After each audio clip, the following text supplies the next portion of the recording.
Welcome back. Still missing half the dynamic duo here at Talkin Hawks as Laura's home with the kids. Baby and everybody's doing great.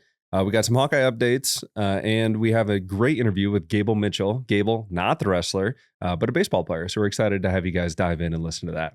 This is Talkin Hawks, the offseason, presented by Hills Bank.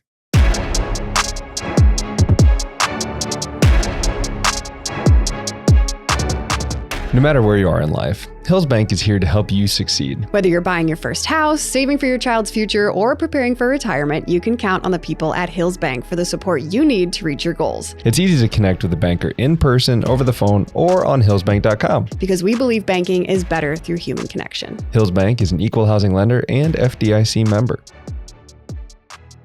Welcome back. Again, it's just me with the intro here before we get into the interview. Laura's home with the baby, 6 weeks now. So starting to hold his head up a little bit. Little baby Brock's doing some good things. Laura's doing great. The other two kids still adjusting. I don't know for those of you that have 3 kids, but it's hectic. It's wild. It's chaotic. It's all the things. But we're super excited, obviously, that everybody's happy, healthy. Those are the 2 biggest things. And so we're incredibly blessed in that way. As we get on into what you actually came here for, which is Hawkeye stuff, Kalen Walker went out and I think it was a PR, but he also won Big Ten. It's his first individual Big Ten medal, ran a 10.17 100-meter dash. It was narrow. I want to say the race was within a couple hundredths of a second. Like it was really close. But if you watch his style of running, and if you haven't checked out our interview with Kalen Walker, please go do that. Running is more than just quick science. I should say it's more than just going forward. Like there's so much into it. And when you watch it, the way he runs, you can really see it. I kind of do some things with speed and agility. And when I was at Iowa, we worked a lot on speed mechanics because yes, as far as you run, there are ways to get faster, but there's also mechanics that go along with it that can help you get faster, even if you're not applying more force to the ground. I know I'm kind of getting into the weeds here, but if you watch him race, the technique he has compared to the other guys, it's wild. The way he shoots out of the blocks, his knees are up the whole time, which is really hard when your hamstrings start pulling. So like that stuff is incredible. And obviously it paid off for him, won a Big Ten medal. So Kalen Walker, congratulations. It's really cool. As we kind of shift over, Iowa men's basketball continues to bring in recruits. I think Coach Ben McCollum has done a really good job. Now, a lot of those guys are from Drake, which Coach McCollum's from Drake. But hopefully that means that they're able to kind of pick up on chemistry a little quicker. It's interesting how this whole NIL and transfer world is like, if one coach leaves, they typically bring quite a few guys with them because they're the ones that recruited them. And it's like, well, you fit my style. I'm just bringing my style to here. So come with me so you can fit the style over here. And especially you kind of have to vet the guys that can make it at that level, right? There's still a difference between Drake and the University of Iowa. But at the same time, if they're proven that they can do it over and over again, they can come here, continue that same style, have kind of that mesh right away. And then how do the players on the team mesh with that, right? I think that's kind of the biggest thing. How does that chemistry lead? But when you already have players that know the kind of system that the head coach wants, I think it just leads to an easier transition for the rest of the guys. They can kind of fit in. I don't like the term plug and play, but I kind of think that's how this leads. Going into football, they're in kind of they're in their summer workouts. They're in the tough stuff. It's 45 to 50 minutes of speed work, another 50 minutes of lifting, and then another 30 minutes of conditioning afterwards. They get after it in summer. They've had a little break probably after finals, and then just excited to see what the team looks like as they come back out. I think another year of Lester, obviously Mark Gronowski coming in. We know that some guys have left the program, but always excited for what the new season can bring. And it's funny, Laura and I were talking about this, I want to say a couple of weeks ago. We were talking about the spring game, and almost every year out of the spring game is how exciting the wide receivers are. I think that's always the narrative. Oh, these guys are getting it. These guys are whatever. And it's like, it's spring ball. You hope you see a jump in spring ball, but you really don't see it until you get into the field on Saturdays and how much they truly trust all those guys to be able to work together. But it's always a good thing to shine bright in spring. It's just, how do you carry that over into the season? I think that's what this time is for. So yes, they're getting after it on the field in terms of strength and conditioning, but also how much can they continue to build on what they had in spring? Mark Gronowski wasn't throwing a football. So like, how does he now fit in, and the timing with those guys to hopefully push that stuff forward? So I'm excited to see what the 2025 Iowa Hawkeyes look like as we move forward in the second year of Lester's tenure. And then as far as our guest here, so I kind of hinted at it, Gable Mitchell, who from Iowa City. Gable probably recognized that. Named after Dan Gable, but I think that there's a little more to it. So I'm going to let him kind of talk to what it's like to have that Gable legacy, because Laura definitely thought that Gable was his last name the entire time. And I think she still does after we did the interview, but it's actually his first name, Gable Mitchell. Again, we're excited that he's on the podcast. So without further ado, let's hop into that. And if you haven't already liked, subscribed, reposted, any social media you're on, whether it be YouTube, X, Facebook. We love the interaction that you guys give. Ton of comments. We love that kind of stuff. Please let us know if there's something that we need to do differently, something that you see, or just want to say good job. And we appreciate the content because we all like that. So like, subscribe, and we're excited that you guys are here. Here's Gable Mitchell. Hawkeye fans, Big Grove is an official craft brewer of the Iowa Hawkeyes. Whether it's in season or the off season like we are now, join them at any of their 4 Iowa locations in Iowa City, Cedar Rapids, Des Moines, and Solon, home to the Vandenbergs, where you can enjoy fan favorites like Easy Eddie, Citrus Surfer, and the new neighborhood beer, all while cheering on the Hawks. Big Grove Brewery, your official watch party headquarters of the Iowa Hawkeyes all year long. Go Hawks! Big Grove Brewery, an official craft brewery of the Iowa Hawkeyes. Enjoy responsibly. Matt, did you know that Iowa City Tire does more than just tires? Well, yeah, I mean, they've been servicing vehicles in the corridor for like 40 years. Right, but did you really know that before someone had to tell you? No. Check out how they're doing things in a very different way at Iowa City Tire and Service, where service actually comes first. The Appliance Barn offers a wide range of high-quality appliances at unbeatable prices. Whether you're in the market for a new refrigerator, dishwasher, or washing machine, they've got you covered. They also have a delivery and setup department to ensure your appliances get delivered and installed quickly. To find out more, visit appliancebarn.com. Well, hey, Talkin' Hawks fans, we have our first ever Iowa baseball player joining us in the studio today. Everyone, please welcome Gable Mitchell. Gable, how's it going? It's good. It's good. Pleasure to be on. I totally, when I was writing down the guests that we would like to reach out to for the off season, I definitely wrote you in my phone as Mitchell Gable. Oh, yeah. And I see that. had the hardest time. I was like, this kid, I can't find him anywhere. Like where? Because that's tough. I know. I totally flipped it around. Does that happen sometimes? Yeah, well, a lot of people don't know that. So they know who my grandpa is. Mm-hmm. They know the name, but they forget that my grandpa only had daughters. So all the last names Gable. So then people ask me, like, what's my name? Say Gable. And they're like, Gable? Like, is it two person? I'm like, no, Right. my dad's last name's Mitchell. And so Gable Mitchell. But yeah, it definitely happens a lot. So. Right. Okay. I'm glad I'm not So the for only those that one. don't know, who's your grandfather? My grandpa is Dan Gable. He wrestled at Iowa State, very successful there, coached at Iowa. Got a statue, all that Yeah. kind of stuff. Yeah. Right. I just just wanna- probably look him up. Yes. Yeah. Quick Google search. Be pretty simple, especially around here. Or just go to the new, well, now his statue's at the wrestling facility. Yeah. Yeah, that place is Kinda- incredible. I'm not going to lie. The first time I pulled up and I saw the statue was moved, I was like, who did that? Where is it? Where did you guys put it? It was just Yeah. not even a block. It is weird though when the statue moving. Like, Mhm. Oh, yeah. how long has it been there? I don't know when that statue. I don't I know have no when idea. the I statue think- went up.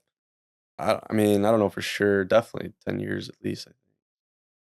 That's such a Couldn't tell- crazy yeah. thing. Like when people think of Dan Gable, that you'd think like, oh, he's got to have some like wrestler sons or whatever. And he had all girls. How many girls did he have? 4. 4. Yep. That's so I crazy. think it was honestly a blessing in disguise because he was able to put so much time into coaching. But like, if he had a son, he'd probably want to focus so much on that for wrestling. But Mm, because he had daughters, like, he was able to spend, I think it was like, two of them had, were very athletic. My mom did dancing, but it gave him an opportunity to like almost get away from sports all the time and just really spend time with them. I think having a son who wrestled could have made things really crazy. yeah. Just with wrestling's a very crazy sport, and traveling around with that could have. I don't know what it would have led to, but I think it's great that it actually didn't work out. That's a way. great perspective. It actually is. It was kind of like it was designed that way. Mhm. Interesting. And then I think for like grandkids, he's at like I think on this would be my mom's side, his side, my grandpa's side. The first 3 grandkids, I think, boys. So me and then my brother or my cousin and my brother. So it kind of worked out like then we got introduced into wrestling growing up, and that was like his opportunity to kind of like live that part of his life, like Sure. coaching a kid. Like he didn't have a son for it, but now he had grandkids, and so it's Gotcha. good. So what age were you when you got into wrestling? I mean, I would get dropped off at Carver when I was, I don't know, 6 years old sometimes, but it was very like, it was wrestling, but it was more like just like tumbling, rolling around, having fun. Mm-hmm. Um, I got decently serious with it growing up, but I really enjoyed all sports, especially baseball and football. And so like I would wrestle during wrestling season, I guess, but I wanted to play all sports and get really good at them all. And so I didn't really put a ton of time into each one. Sure. And so yeah, I mean, I enjoyed wrestling, especially at a young age, but it wasn't something that I did a ton of. But yeah, I would say, I don't know, like 8 years old was when I first started doing tournaments. So, Okay. Gotcha. I've been told so our son just kind of started wrestling a Mhm. little bit. And he's 3. Oh, Well, okay. So the reason is because he has a lot of energy. A yeah. lot of, Oh, like, yeah. It's violent energy. And it's like Yes. we needed to find some sort of outlet. So we got him into the Hawkeye Wrestling Academy. oh, nice. Yeah. And so Alex was like, yeah, just bring him in, let him, roll around. And it's great. Works out No, perfect. We're not yeah, going to that's get awesome. him competing or anything like that. Yeah. But, just once a week, let him do the thing. I was just curious when that started for you. But Yeah, it was very minimal, like tournament. I do one a year for a while. I didn't really enjoy the youth tournaments. I don't know what the deal was. I'd get like these migraines, horrible migraines, even if I was successful. Like I remember one tournament, I wrestled 3 matches, did very well. They were very quick matches. By the end, I just had this horrible migraine. I don't know if it was just like there's some crazy parents that would just be yelling the whole time, and I would hear that. I don't know what the deal was, but Mhm. I just never wanted to compete in those tournaments. So I don't know. It weird. was the weirdest thing. Yeah, Yeah. our nephew actually wrestled for a little bit when he was younger, and there are some parents that you're like, "Oh my goodness, There's some crazy ones. It's this a is sight to see intense." if you've never seen it before. So I think he Yes. was 6 maybe at a tournament in like Lisbon or something. And the kid he was wrestling, the dad was yelling, "Put him in a half Nelson." oh geez. Yeah, and, just like- and our nephew's just like straight arm, like Yeah. moving around. oh man. Okay, so you said growing up. Well, first of all, we didn't even get to this Yeah. point. So usually we like to start like with where you grew up, Mhm. brothers and sisters, that kind of thing. So you're from the Iowa City area, correct? My Okay. parents' house is probably 10 minutes away from here. Okay. If that. Grew up in Iowa City my whole life. Went to City High School. But then talking about my siblings, so I got a brother who actually goes to Iowa right now, is with me on the baseball team. I have a sister who's a sophomore in high school. And then my dad is the head coach for baseball at the high school. So I got to play for him growing up, which was pretty cool. So where'd you go to high school? Did you say that? City City High High. School. I He was said City it? Oh, He said City okay. High. This whole It's- time I had West in my head. High. Oh, Sorry. yep. Maybe it's because I'm wearing green. Maybe. Didn't No worries. didn't try to do Didn't want that. to offend you with that. No, Is it's that okay. like a pretty big rivalry between the Yeah, it used to be huge, but then a third high school was built, Liberty. two? Mm-hmm. And I think to me, when I played in high school, it was City High and Liberty was actually the bigger rivalry. When Marcus Morgan went through, he played at West High and then played with me at Iowa. Now he's professionally pitching. That was always a big rivalry because he was really good and he had some good teams. But I think overall the rivalry kind of mellowed down and it went more from between City High and West High to City High and Liberty. Gotcha. In my opinion. I mean, I'm Yeah. sure other people would argue differently, but Well, when Okay. that new school was built, it probably took some of those kids from Yeah. City, right? actually from West. Mm. So I think more West Side kids Oh, interesting. went to Liberty than City High kids would have went there. So Okay. Gotcha. So then you said growing up, you kind of played like every sport. It was like Yeah. baseball, football, wrestling. yeah, whatever the season was, Yeah. that was my favorite sport. Did you at the time. track? I did in junior high, and then I did honestly. It was only like 2 weeks in high school. It was my junior year. Why'd you only Um, last 2 weeks? So baseball, it kind of overlaps with baseball Mhm. season. Okay, yeah. And when I would go to practice for baseball, I'd like to get there like an hour early to do some extra work. And I'd go to track practice like right after school.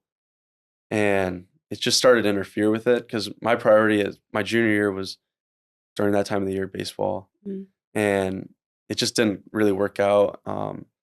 The time I needed to commit to track to be any good was starting to get to be too much, and I just decided that it wasn't worth it for me. So Sure.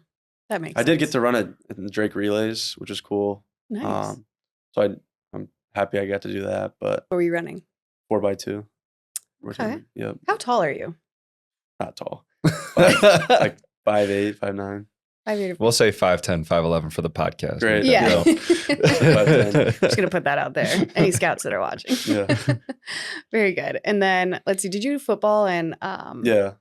high school too? Yeah, I loved football. I mean, like, I loved it. So What position? I played safety, defense, and then slot receiver and offense. Nice. Yeah, that was, I mean, especially my senior year because we were really good. Probably the most fun sport I played during high Mhm. school. Just, yeah. So loved then, it. as you were growing up with baseball, I know that's kind of a sport that's like year round. Mhm. Were you a year round guy? Yeah, year round, as in always training, and then obviously during the season play. But Aren't there multiple seasons? Isn't There there like are, fall ball yeah. and then there's When spring you get season and into, you got like, summer? getting into like that junior high time of your life, like that's when there is the spring and fall. But I enjoyed football so much that I didn't really want to do as much in the fall with baseball, like competing wise, just because I wanted to focus so much on football. Would you still do like hitting lessons But and stuff like that? yeah, I'm still practicing when I could. The only time I didn't was my senior year. I said during this time I'm putting all my focus on football because I knew that once football was done, I'm never gonna have that again. So during that 3-4 months of football, it was all on that. Once that ended, it was all on baseball. So Were you already committed to Iowa at that time? I committed right after so high school baseball in Iowa was over the summer. So right after, like when the summer ended and I was about to go to school for my senior year, I committed. I think it was Okay. like in August or something. And that would have been your junior year summer Yes. before your senior school Yes. year, but you still had another year of Yes. baseball for the summer. Yes, correct. That's wild. That is weird how they do that. Yeah, I think we're the only state, Iowa, is to have summer baseball in high Weird. school. I mean, it makes sense because the weather's crap Yeah. there otherwise. Yeah. It just makes the timing so weird. Yeah. Oh, I mean, because you're not in school for 90% of the season. So Hmm. What sorry, go ahead. No, you're good. I was gonna say, so what was that recruiting process like? Like Yeah. from a football standpoint, I know it's like, all right, this is your season, that's it. And then you kind of just wait until the next year. But right. I feel like you're playing basically right before you show up on campus. Yeah. So recruiting wise, I mean, with the high school baseball being the way that it is, it definitely limits your opportunity to go play. Because the best way to get recruited is to go play in tournaments, whether that's in Georgia, Florida. And that's not necessarily with your high school. No, those are like, I guess more like travel ball Okay. type deals. And then the biggest opportunities to me are the showcases. So I did a PBR. It's called PBR. It's like Prep Baseball Report or something. Not Pabst Blue Ribbon. Not Pabst Blue Ribbon. But or professional bull riding. But I love it. that was an event I did my sophomore year. That was it was like I don't remember what it was called, but big event, and I did really well. And Is it like a 1 day thing or is it a multiple day? It was, I believe, 2 days. Okay. And they it's called a showcase. So they test you. You do like a 60, you hit. They test how fast you throw across the infield. They watch you hit, and then you scrimmage. And I had a really good week, and that was like where I got the most attention overall for recruiting. But I actually started talking to Iowa in 8th grade. I could have committed My goodness. in 8th grade after a showcase, but decided For like not a to. full scholarship? We see at the time we hadn't even talked about money, but I think if I had been like, yeah, I'm ready to commit, obviously that conversation would happen. Oh. But I did say I want to wait because I just at the time I'm like, I want to see what my opportunities are and what other options I have. I was also very young, Yeah. like a lot can change, Oh yeah. so I just wasn't ready to commit to one school.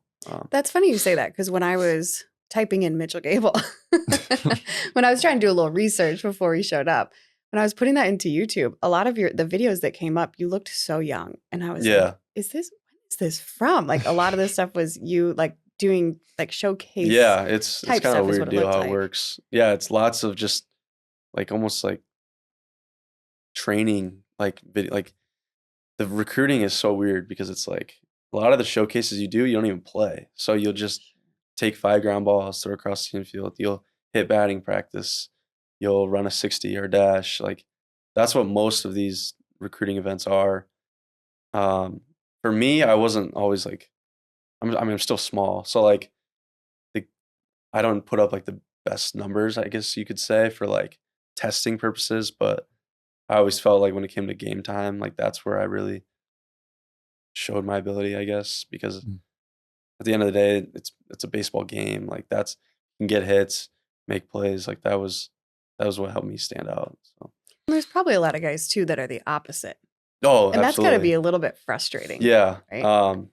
In the baseball world, like guys that it's guys that can hit a ball off a tee 100 miles an hour. Like I remember in freshman year of high school, like kids were starting to really put up big numbers, and it definitely can help those guys get opportunities. Like because a lot of those things aren't even videotaped, so it's like, oh, this kid hit 100 miles an hour off a tee.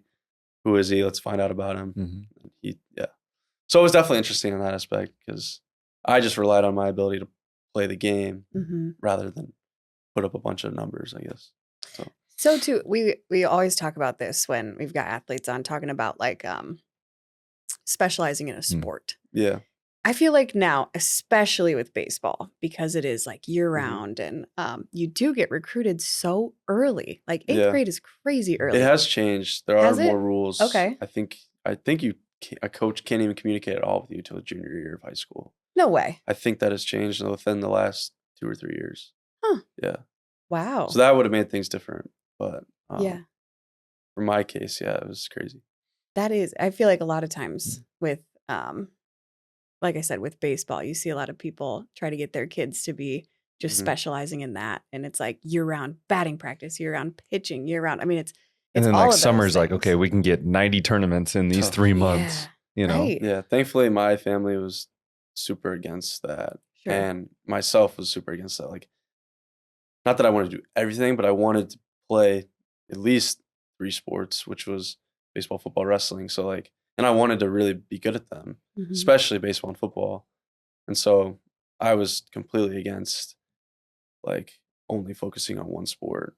Even when I knew like baseball was probably the sport I would end up playing beyond high school, like I wanted to be good as I could at football and when I did wrestle. So Interesting. Yeah. At what point did you know like, okay, yeah, baseball is the sport for me after high school? yeah, Was it 8th grade? I mean, Well, I knew that would help. at the time. Yeah, it definitely helped because I knew I would have an opportunity. And so I kind of knew like, all right, this is like I'm gonna have an opportunity, but I need to make the most of it.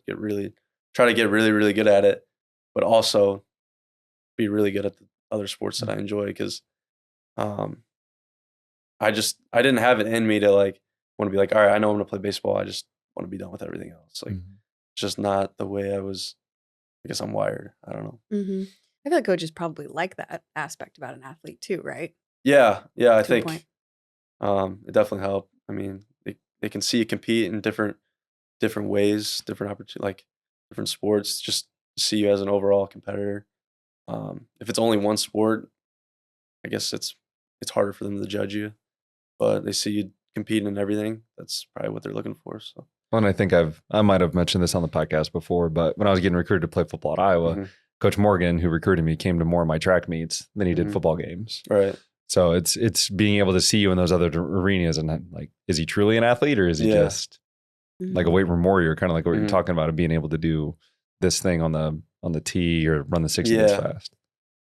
Yeah. I mean, you nailed that. So Do you feel like there's anything, I don't know, maybe you would have a better perspective because I can't think of anything, but from wrestling and from football that you think helped you apply it to like a skill or whatever, apply it to baseball, if that makes sense? Yeah. I think it's like overall athleticism, being able to move. And I would really contribute that. Well, I guess wrestling, you really learn how to use your hips, be really Mm. strong with your hips, and be a good hitter. Gotta have strong hips, gotta have Oh. legs, be powerful.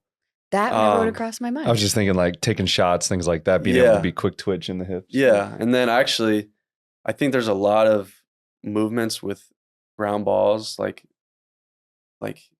diving plays, just being athletic really is taught from probably football, wrestling, like just knowing, having awareness of where you're at. Like, I don't know.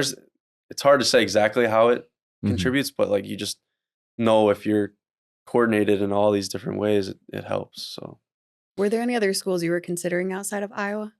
yeah, it wasn't many. It was only 2 that I really was like, these are potential. It was Oklahoma State and Dallas Baptist, who in baseball, it's the only sport that's D1 for Dallas Baptist. Okay. So yeah, I mean, I think at the end of the day, it was Iowa and Dallas Baptist. But at the end, I mean, it was Iowa. So Yeah. One thing. No, Sorry, go go ahead. No, go ahead. Yeah, that's twice I now. know, It's like sorry. we've never hosted a show before. One thing that's interesting to me, and it might be different now, but like football, we offer you a scholarship, you know it's going to be a full ride, or it's going to be a walk-on and you have an opportunity to earn it. If I'm correct, baseball is not structured quite like that, right? How is baseball structured when it comes to that? If you don't mind sharing a little bit. No, yeah. I mean, definitely a lot less money to give, and so it can be split up many different ways. It's almost like an allotment, and then each player can have X amount based on the overall amount. Right. Yeah. I don't know exactly how it all works, but I do know like getting a full ride scholarship is almost impossible. I think they can. I think with NIL now, it's kind of like you can get like both. Mm. And so, but I guess I don't know all the details exactly how it works, but I do know it's not like football with scholarship. Here you go. It's full ride. So, and I know it's different with the amount of money coming in. So there's a whole lot of stuff there too, but it is nice to know that there's now NIL to kind of mesh the gap. Right. In essence, to try and help student athletes get an opportunity. Yeah. And actually, so like nowadays you can get like walk-ons that are still almost fully funded because of NIL. Wow. They're not, even though they're not on scholarship, they're still getting everything paid for. Cause wow. Yeah. That's incredible. Wow. Yeah. I guess I never really considered that for sports that can't really offer that full ride. Yeah. That's a huge plus. And then there's new rules coming out with, I think it's all sports. Like they're cutting roster sizes down, but then they're allowing, cause like right now, each sport is like designated a certain amount of scholarships you can give, but it's going to change to where you can give out as many scholarships as you can, I guess. It's like you would think everybody would get a full ride if you're allowed to, but there's not enough money to, especially like baseball. Like not everybody. I think it's gonna be 34-man rosters next fall. What are you at now? 40. So I mean, you're cutting like, a fifth. Yeah, but at the same time, there's just no way that you can afford to just give everybody a scholarship. It's just not gonna happen. I think because when I played at Iowa, I want to say we had 117 on, not on scholarship, but 117 on the team. Right. And then I believe it was 75 or 85 scholarships. I could be messing with that a little bit. But I think there's going to be a roster cut down to 95. And then they're only going to allow X amount of scholarships and then a couple walk-on opportunities for kids. Yeah. Just because not everybody can pay for school. Right. I mean, that's the tough part. Yeah. Dang. When you were growing up and then also in your recruiting process, was there any kind of advice that your grandpa gave to you that you really took to heart as you were going through that process? Yeah. I mean, to me, the advice was more just like the approach to how you work to like when you do get the opportunity. So like his advice is like how do you work out? How do you approach practice? How do you like just, I don't know, act as a human? Like the way he goes about his life is so much different than most people. Like it's just constantly about how to get better. And like he even now, like I don't know how old he is, but he works out every day. But he just kind of taught me like you can go about like baseball. Okay, so for me it was baseball. Like I could show up to practice every day, work hard, but like there's so much more time in the day to use up like to keep getting better. And like putting in that extra time, like even when you might have a long day, well, other people are going to go home. They're going to kind of shut it down for the day. He's going to do some recovery and then he's going to do some again. And so those types of things taught me like how to just keep putting in extra work to try to separate yourself from others. And so that was the biggest thing, was like just having my eyes open to like what it truly means to work hard at something. And Yeah. he showed me that. It's been really cool to see since I guess just kind of in the past like 5-ish years, maybe a little more than that, the leaps that Iowa baseball has made, just like on the national stage. Yeah. But Iowa has to be kind of a hard place to recruit to. Mhm. Wouldn't you imagine? Before we started this, you and I were talking about you guys are, going to get started here in the spring, and you'll start your first home games in like mid-February. Like that's cold Yeah. usually Oh, here. absolutely. And so you're comparing that to like playing down south, right? In Right. Florida or whatever, and you're playing a nice sunny 75. Like it's got to be a little harder to recruit to get like Yeah. top of the line guys to come play here. Am I right in saying Yeah, that? absolutely. Okay. And I think the other thing that is like with the high school baseball season the way it is, like overall, there's gonna be a lot of kids trying to play down south when they're growing up. So like all those big tournaments, they're down south. Even if it's in the summer, it's all down south. So I guess I don't know what I'm really getting at, but it's like that's where the majority of the, I guess, really good kids are gonna be, is south. But there's still always plenty of kids that are looking for opportunities to play that either just didn't get looked at or maybe didn't put themselves out there to get recruited, and can like use Iowa as a great opportunity to get a chance to play. So Sure. So if you're giving a recruiting pitch to like a guy that's like, or a kid or whatever, that's like on the fence, like maybe I want to go to Oklahoma State or whatever it might be. Like I want to be down south, I want to be where it's warm. And you're like, actually, Iowa should be the place for you. What does that pitch sound like? Well, I can't say exactly how it is at other places, but I do know that the way the coaches are here, and I'm sure people could say this about other places, but I mean, they truly care about you as a person, not just on the field, but like the way they handle, if you're a guy that's borderline gonna make the team, maybe and make not, like I know a lot of places, even places that were trying to recruit me, might just bring you on just to fill like a fall roster so that you can play, but then they'll just cut you. They really never had the intention to bring you in to help you get better. They just wanted those numbers to be able to help their guys that they think are going to play get better, but then they don't really look out for you if you're not one of those top guys. So if you're a borderline guy, like on the fence, what should I do? I think a place like Iowa, I mean, they're going to look out for you and really care about you now, but then your future after baseball. So, So there's actual cuts that happen. yeah, I know. And I think that's what some of the rule changes are, so that teams like, especially some of the teams down south, bring in, I don't know, 70 guys in the fall. Whoa. Cut a bunch of them when the fall ends. And That's normal? yeah. And they just bring them on, like you just mentioned, for practice, and then it's like, all right, thanks. Yeah. And like, obviously, if you get brought in, like you can make, you stand out and have a really good fall, yeah, you're going to stay around. But a lot of them, I think a lot of kids are brought in truly just to get cut. And like, it's wild. crazy. And I remember getting recruited, like a couple of schools would be like, yeah, they wouldn't really even like care to hear what I had to think about them. They'd be like, all right, here's our school. We need an answer like right away with whether I'd commit or not. Talk to them like one time. They'd be like, and I could just see like, those are a type of school that'd bring me in. If I played well, yeah, maybe I get a chance, but it's like, as a young freshman, they might just bring in and cut you. So I don't know. It's definitely That's wild. crazy world. And I think it's changing. I think some of the rules are to help prevent that, but yeah, it's wild. So we didn't have like any cuts unless you really screwed up. Yeah. Right. Like, so hearing like that it's almost like a professional aspect to it then. Yeah. Of like having to be cut, which the path to the pros is also a lot different from what I understand. Yeah. I mean, even the best guys that Well, get like drafted Brody. every year, yeah. He's a first rounder.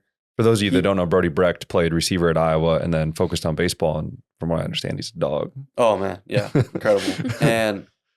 But it's like even him, one of the best guys in the country, doesn't go right away into the big leagues. Like it's a system. You get brought in, play at a lower level, you work your way up, and that can take years sometimes for people. Whereas like football, I feel like most first rounders, like Cooper DeJean, he's playing Dog. Yeah, unbelievable. And that's just kind of how it is. It's the difference. It's probably tougher. I mean, I don't know Is it because there's so many more people that are involved in baseball? Like I know there's still only 30 more big league teams, right? But if because AAA is as close as you can get, right? And then AA, is there something below A? So there's low A, high A. Oh my goodness. Rookie ball. Yeah. I don't even know all the different levels, but. So if you're talking 5, let's just say there's 5 levels, just because 5's a good number, times 30 teams, and every team has an affiliate, right? Mm-hmm. As a part of that. So, I mean, 5 times 30, I mean, you're looking at 150 teams, and now you've got 35-man rosters. So you're talking a lot of guys that are trying to make it. The level of competition is incredible. Yeah. Yeah. I mean, that's where I hope to be in the next couple of years, but it's a very crazy process to get an opportunity to play at the big league level. So Well, the thing about baseball too is you only get so many opportunities to show your skill in game. mm-hmm. You know what I mean? Like you might have 4 at-bats, you right? think about the people that you pay the most attention to as an average fan would be like pitcher and first baseman. Like those are the guys that are getting the most balls. You know what I mean? Especially like, but you're a shortstop, right? Second base. Second base. Yep. Sorry. No worries. But same thing. Like you could probably get a few more throws to you or whatever, like hits to you throughout the game. Like if you're left field, it might look a little bit different. And like you only bat so many times in a game. Yeah. You know? So, but I guess there are like a lot more games than there are in a football game. So it might even itself out. Yeah. It probably, over a course of a season, it definitely would even out. But yeah, if you show up to one game, I mean, there's no guarantee that a ball is going to be hit to anybody. Like we hit to, there's been multiple games last year where I'd play second base and not a single ball would come my way. So that's so crazy. Just definitely different than a lot of sports. Yeah. And then to just be like judged on that would be really hard. Yeah. As a player, you don't even really think about it. You just keep playing, and when you get opportunities come up, you try to take advantage of them. Mm-hmm. And obviously in baseball with hitting, there's a lot of failure because you're definitely gonna get out more times than you don't. Mm-hmm. And so it's just more of a mental thing. Like, hey, maybe I didn't have success this time. Next time I'm gonna get it, and you keep that mentality, and usually good things will happen over time. So. I feel like there's a lot more technical stuff to baseball than what people realize too. Yeah. And because I don't know anything about baseball. I had one I played when I was in like first grade. A pitch came past my face and I was like, I'm never swinging the bat again. That was it. But I was talking to a buddy of mine who's like really into baseball, and we we're kind of talking about some coaching philosophies. And he's like, well, what I'm looking for is a team guy. He's like, so if I need you to bloop single the other way based on this so we can move the guy from first to second or something like that. Like you got more to the weeds of what I'm capable of, but like there's definitely more to it than you just go up and swing as hard as you can. Right. Yeah. And I know I sound like a Neanderthal, but I really do like, I don't know anything. Absolutely correct. Need a new roof, gutter, or siding in Eastern Iowa? Call JB Roofing and Construction, the local and reliable roofer with over 20 years of experience. They do one roof at a time, unlike others who juggle multiple projects and cut corners. They also serve a 45-mile radius around Kelowna and help you with any insurance claims. Don't wait. Call 319-656-ROOF or visit their website, jbroofingkelowna.com, for a free estimate. JB Roofing and Construction, the small-town roofer you can trust. I love Estella's because it's fresh. From fresh grilled steak, to salsas, to their fresh pressed tortillas. I love Estella's because it's made there right in front of you, and it's quick, and it doesn't feel like fast food. It's fresh food made quick. We both love Estella's because it's made with love. They put a lot of pride in their food and customer service, and they're locally owned. Fresh food made quick with love. Check out Estella's today. Hey Hawk fans, looking for the perfect spot to fuel up before or celebrate after a Hawkeye win? Look no further than Marquee Pizzeria, located in the vibrant Iowa River Landing. Their wood-fired pizzas have truly changed the pizza game. Whether you're cheering on the Hawkeyes or just searching for a delicious meal, Marquee Pizzeria is the place to be. Swing by and experience the best pizza in Iowa. Go Hawks. When it comes to keeping our home comfortable, we trust only the best. Loudon Plumbing and Heating. Whether it's fixing a leaky sink, keeping the house cool, or making sure the furnace runs smoothly in winter, Loudon Plumbing and Heating is our go-to. For reliable service, trust the corridors best. Loudon Plumbing and Heating.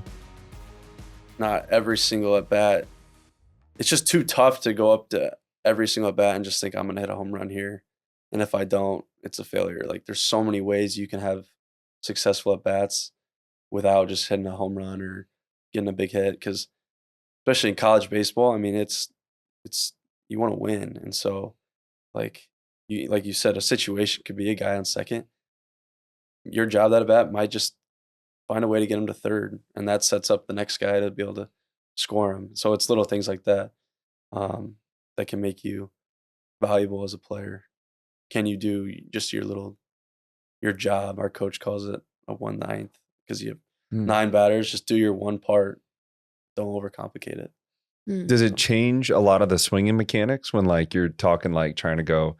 I'm assuming the other way means like if I'm on the right side of the plate, I'm hitting it left. Yeah, absolutely. Like that kind. Like, does it really change? Like, I can't imagine your swing can change that much just because you spend so much time on it. But right, and you learn how to kind of manipulate the ball, like kind of learn how to hit it where you want to. But it's tough, but it just comes with practice. I mean, you have to practice it, and we do a ton, especially at Iowa.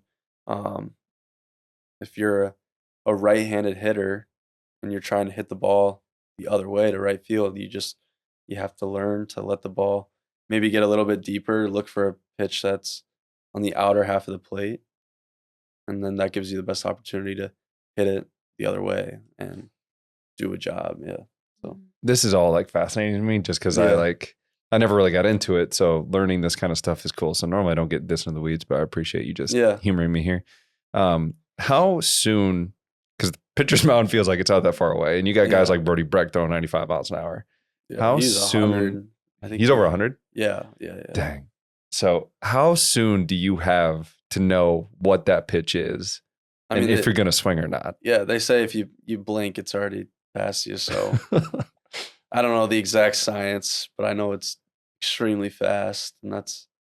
Do you have to wait for it to come out of their hand, or do you kind of know based on the throw? You basically have every single pitch. You have to tell yourself, "I'm gonna swing," and rely that you've trained hard enough that your body will shut down if you recognize it's not going to be a strike. I mean, it's wild.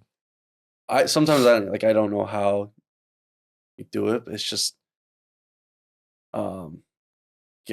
like the reaction time. It's very fast and don't really have time to think. It's more just reactionary.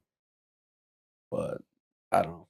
Dang. I mean, I feel like a lot of sports are similar that way, where like I would run a route, but once the ball got snapped, like my brain would turn off, and it's just I know what my job was pre-snap. So now that the play is going, I'm not thinking about what I'm doing. I'm just trying to do it. If you're thinking, it's probably already too late. You don't really have, like I said, you don't have time to like think.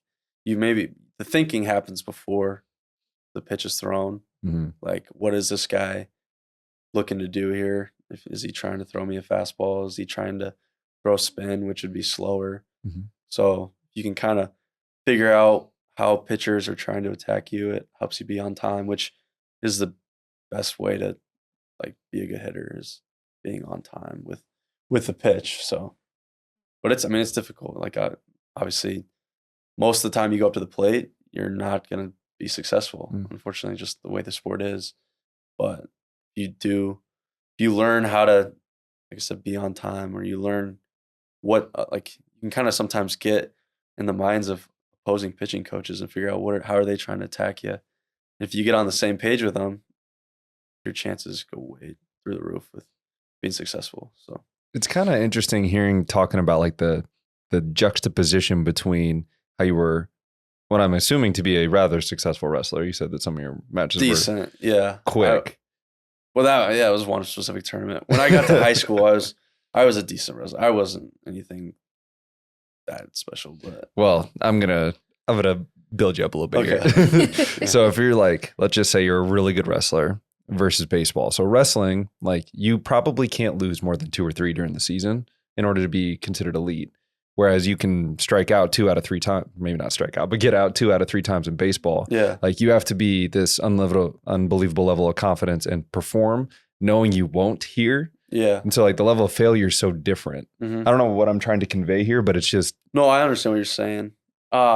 it's weird to be able to play both in the mindset that comes with that. I think it's funny you say that. I think it can be difficult, like to understand if you're so like obviously my grandpa as a wrestler, like because of how good he was, like it was success all the time, like basically no matter what. And it can be hard if you have the mindset of like as a baseball player, like I can't get out. Like it's like there's nothing, like I have to get a hit every single time. Like your mind will be destroyed. Right. Because most of the time you're not. And so you have to find that difference of like a happy medium of like Not being okay with failure, Yeah. but also understanding it's going to happen. Right. Yes.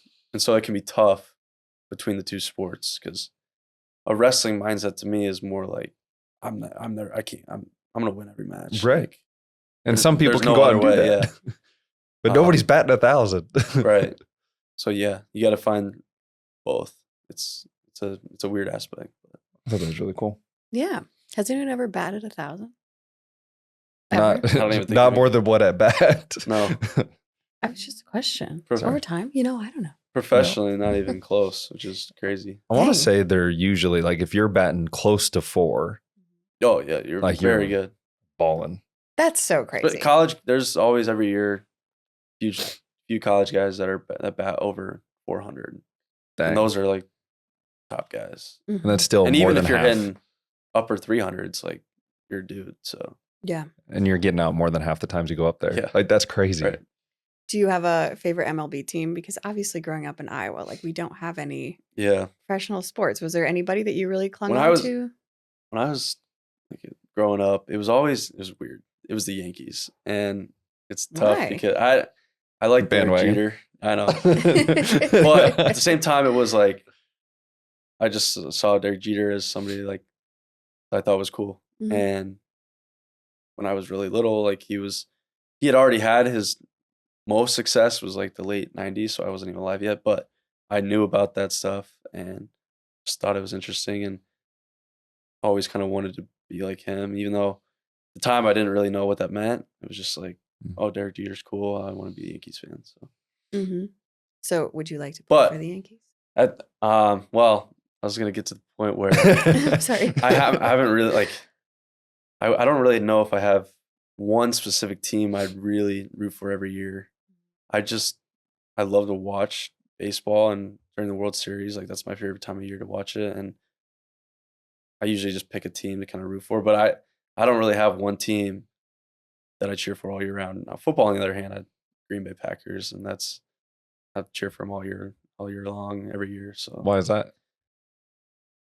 I feel like most of the people that are near here Yeah. are Vikings fans, Chiefs fans. it's kind of That's just kind of somebody it. I picked. Colors were I- cool. Yeah, I mean, it Probably was when like, you were little, you liked the color green. Our son liked Yeah, the something Packers like for a that. little bit. Oh, I Brett knew would have Brett- been playing. yeah, I was like Brett Favre. I thought he was cool, and Mhm. just picked them because I don't know why I was such a big Brett Favre fan, but when he went Packers, I think he went to the Jets. He went to the like Jets for a year. Got like a Jets jersey, and then I was a Vikings fan for a few years. He retired, and I went back to the Packers. So, So there's really no loyalty. It was Yeah. just, No. Yeah. That's just- the story of growing up in Iowa for most Yeah. people. Is like, other than the Hawkeyes, anybody's all right. Right. No, Sounds seriously. good. Yeah. That makes sense. So you said you have aspirations of playing professional ball after college. Yeah, Right? absolutely. Yeah. And I feel like I remember with hockey, this is so random to bring that in, but we have the Rough Riders in Cedar Rapids. And I knew a couple of families that they would take in Rough Riders, like players, and they would live Yeah. live with sponsor families, kind of. Is that Yeah. right? Does Like baseball host do that? families. Host families, yeah.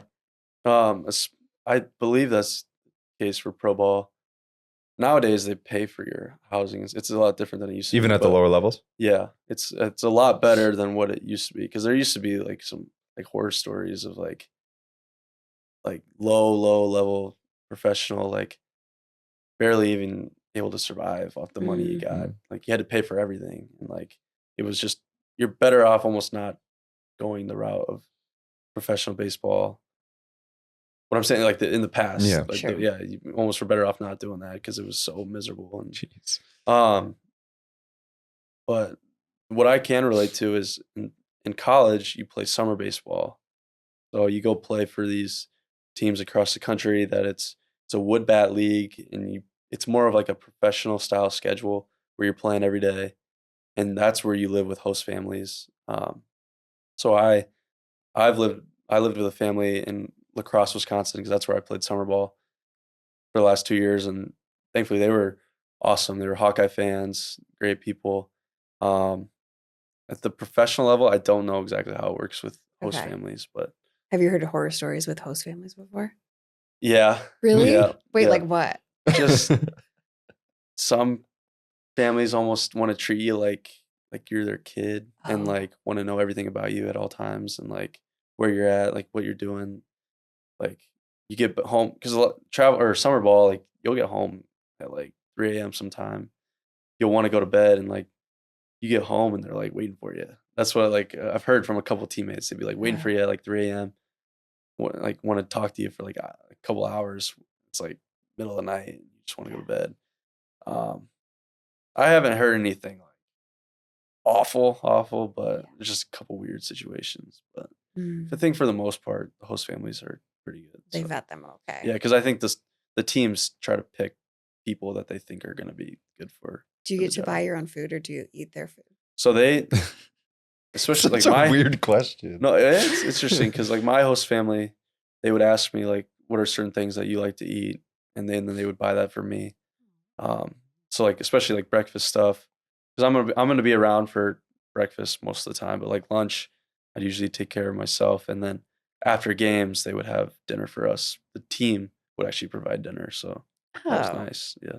Huh. So how long would you be there with that family? So after my freshman year, I went and played summer ball. I played for almost the entire summer. So Whoa. I played from like it was like the second week of June to the end of July. That's actually a And really long that's a time long to It's a live very with a long different time. family. Yeah. And then this last season, because freshman year I played a little bit for Iowa, but not a ton. Last year I played every game. So I only signed up for a half season for summer ball. Okay. So I played the month of basically the month of June. Gotcha. But then I left, came back to Iowa City, took like a week off, and then our team made the playoffs. So I actually went back. Which if you ask a lot of people is like, what are you doing? Because you play a whole season of summer ball, most people are like ready to get away. But I actually really enjoyed some of my teammates at summer ball and was willing to go back, and we ended up getting second in the league, but it was really fun. So Okay. So you play for the Hawks, and then during the summer you go. You- This yeah. is so wild. and it's to such me. a different like it seems like it's like more laid back, I guess, because it's really an opportunity to try to get as many kids a chance to play. But at the same time, they want the best guys playing every day, and then they rotate it.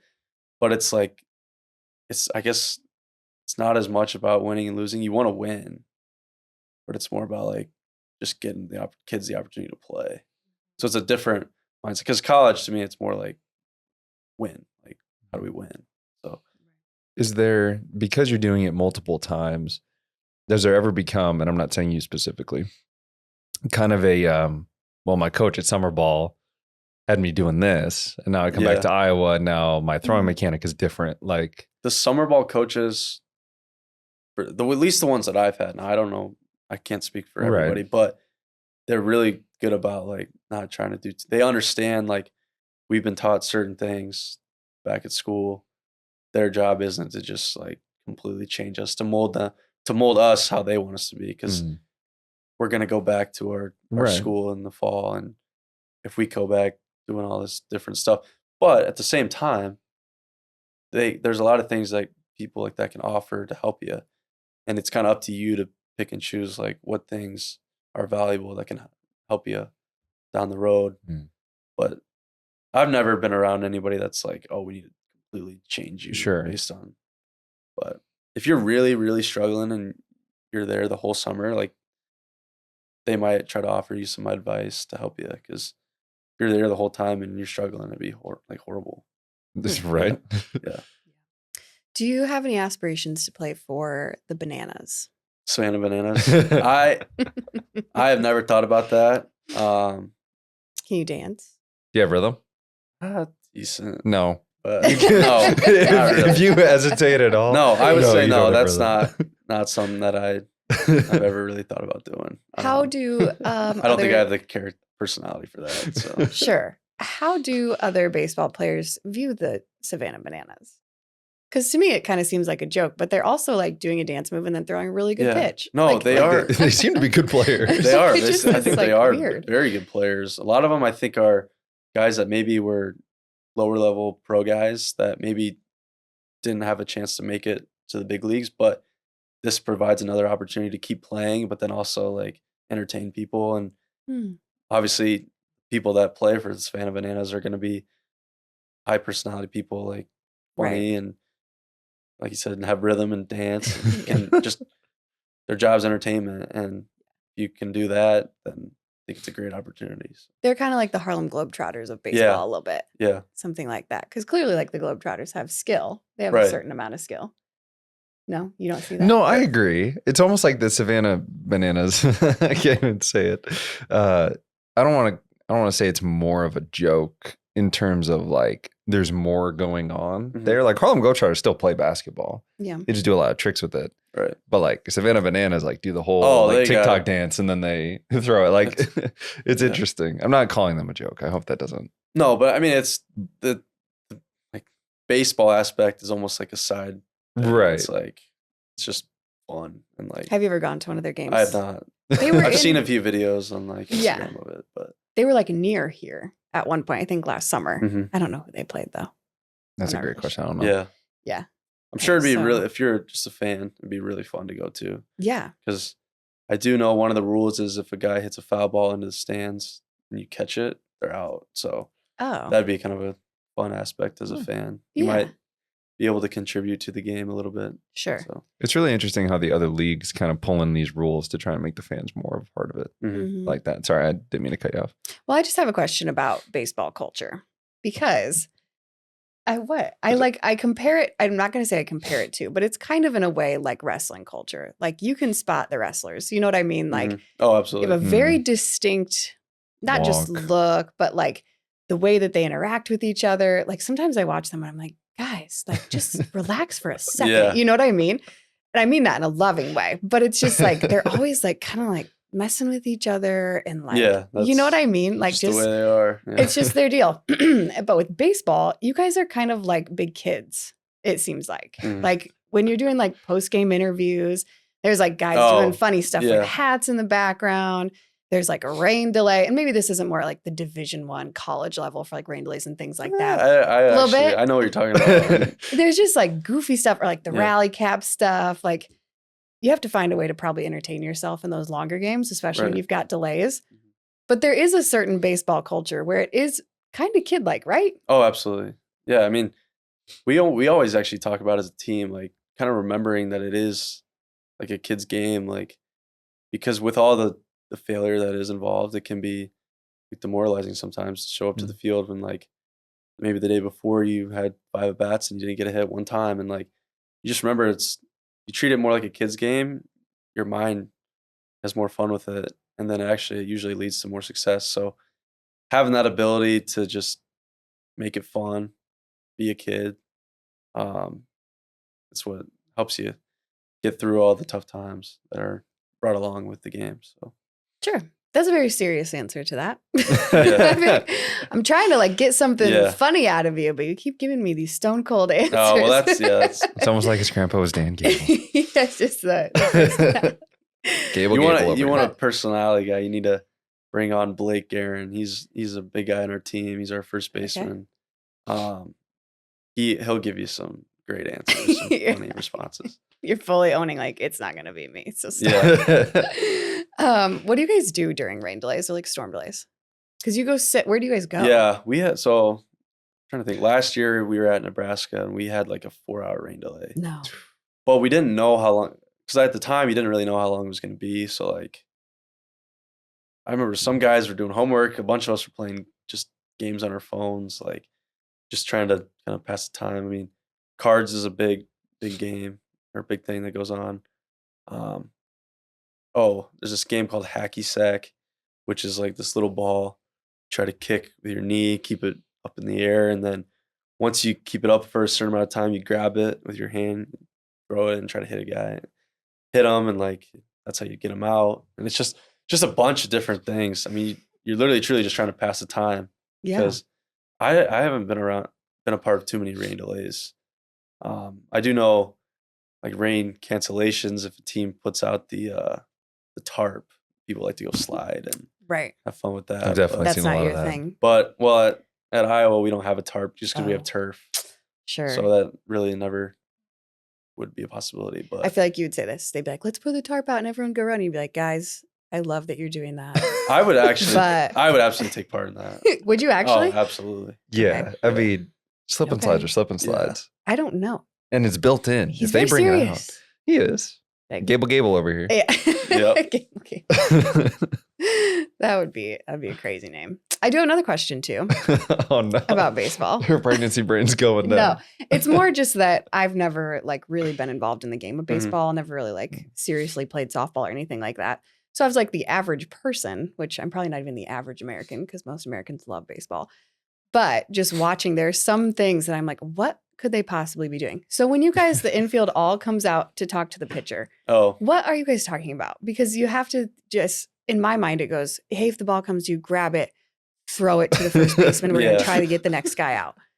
What else could you be saying? I mean, I wish I had some crazy story of like what actually goes on, but it's very usually pretty simple. I mean, it's what you're talking about, the situation, what ball comes to you. And it's like you said, the ball comes to you, where are you going to throw it? And like a lot of times if there is a mound visit, it's something to do with the pitcher. Maybe he was struggling.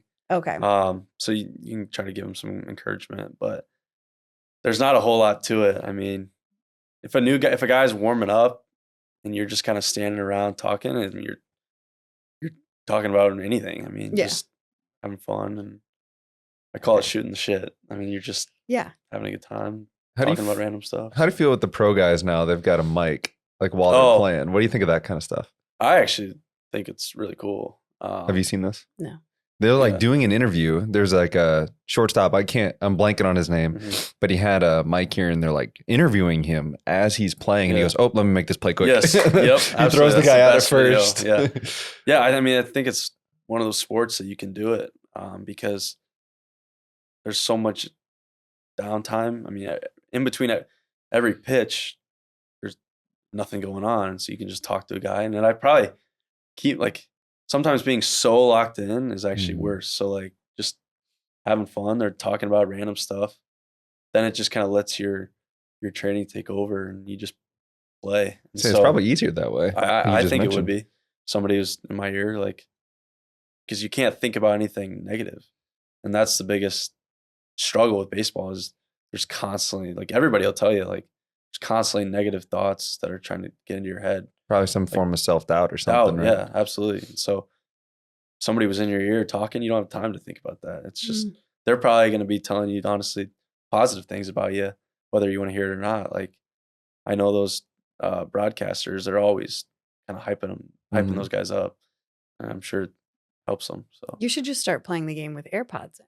honestly, Listen to Talkin' Hawks podcast. You can go Yeah. all the way back Well, I 2 know- years ago. yeah. and start from there this Right. season. I know catchers, they actually can wear earpieces where the coach is talking to them. But that's obviously more like, this is the pitch I want you to call. Right. But yeah, nowadays we actually do have, like, they're not earpieces, but you wear them in your hat. And that's how the coach tells you what's going on. Like if you're shifting or something like yeah. that. It's crazy. And then you know exactly what pitch is being thrown every time. So you Is don't- that to like get away from hand signals? Like are people Yeah. starting? Oh, okay. Yeah, and it's because I don't know who created it. It's called PitchCom, Mm. but it's just I to me, I think it's to speed the game up Oh, as well. sure. That's always like. But a also, like, conversation. Yeah, you can't steal signs if nobody gives them anymore. So Hmm. definitely an advantage to hide those types of things. Is it against the rules for the catcher to talk to the batter? No. So I do th- they Yeah. like talk smack? Like bench warmers. Yeah. No, I think like I mean, I'm quiet. My personality's not too crazy, but you get a crazy catcher and you did something in the game that pissed him off, he'll be in your ear and hear it. But the umpire is also right there, so it can't get too crazy because you say anything too bad, the ump's gonna tell you to shut up, or Right. he could throw you out of the game. But It reminds me of like Space Jam when he's like, "Don't swing." You know what I'm talking about? You don't know what I'm talking about? Yeah. You've never seen Space Jam? I've seen Space Jam. Mhm. Do you know what I'm talking about? yeah, CJs just didn't react at all. Okay. I don't remember that as vividly as I do Yes, like it's when bench Michael warmers. Jordan Yeah. is He's like trying to play baseball and he's not good. And the catcher's like, "Don't swing." And he keeps swinging. He's like, dude, he's like trying to help him out. 'cause he's a big yeah. Michael No, I Jordan know what fan. you're talking about. Yeah. I don't remember the exact thing. What I'm thinking So it's of kinda is like when David Spade goes up to bat and the catcher's like, "Oh, easy out." And he goes, "I bet you're a real good catcher of donuts in your mouth." Yeah. He's like a big catcher. So as a batter, But- you probably don't take the time to like say anything back. No. Well, no. not you, but So some let's other just play guy. to the talking. Most people don't, Okay. just because it's kind of be distracting a little bit. Mhm. But if it's like friendly, a lot of people usually, especially with summer ball, Oh, because yeah. you're playing with random, a catcher, maybe tap him on the shin guard and be like, "How's it going?" Mhm. But that's about it. Okay. But Just trying I have a to- funny story of Okay. a catcher. So I was pitching, and I was a freshman in high school, and I threw a pitch, and I actually hit the guy, and that happens not all the time. All but the time. I I guess was like, no, it "Hold doesn't. on, buddy." Well, I'm saying in baseball, guys get Yes. hit. I And, thought you just meant you're No, beating I- guys up there. but this kid reacted way different than anybody. Like, he slammed his bat, and he's like screaming at me, calling me these names. I was just like confused because like I didn't mean to hit the guy. It was just an accident. And whatever. Like normally it's just you hit him, my bad, move on. But he's just yelling at me the whole way down to first. And so I'm like talking to my teammates later, like, what was that about? Like, I didn't mean to hit the guy. Well, about, I don't know, a year later, I've spring league, which is not affiliated with high school, but that kid that I hit is on my team. And I'm like, dude, like, what was the deal there? Like, I didn't mean to hit you. And he's like, well, your catcher was talking all this smack, and I thought you hit me on purpose. So that's Oh. he made it seem like, I don't know what he said to the guy, but Yeah. basically it made it seem like I hit the guy on purpose. And So your boy threw you under the bus. oh man, Yeah. yeah, because I was a freshman at the time, and the catcher was a senior. And I don't know what he was trying to have happen, but I don't know. Huh. The only story I know of somebody hitting batters was Nate Stanley. Oh, really? So he was a pitcher Yeah. and then came to Iowa, play Yeah. quarterback. Back to back, he broke the kid's elbows. Oh, geez. Yeah. Back to back batters. No way. Smacked him in the elbow. On purpose or just no, just on errant accident. pitches, but like back to back well, pitches. I'm sure he threw Boom. gas. So, yeah. Yes. I mean, he's like 6'5", 200 up there. Just, hmm yeah. Crazy. Sorry, Nate. Yeah, I called you out a little bit. What are you studying? It's called enterprise leadership. It's like Okay. entrepreneurship. I take these classes that are like leadership classes and stuff Mhm. like that. But I'd say more of the like business entrepreneurial type stuff.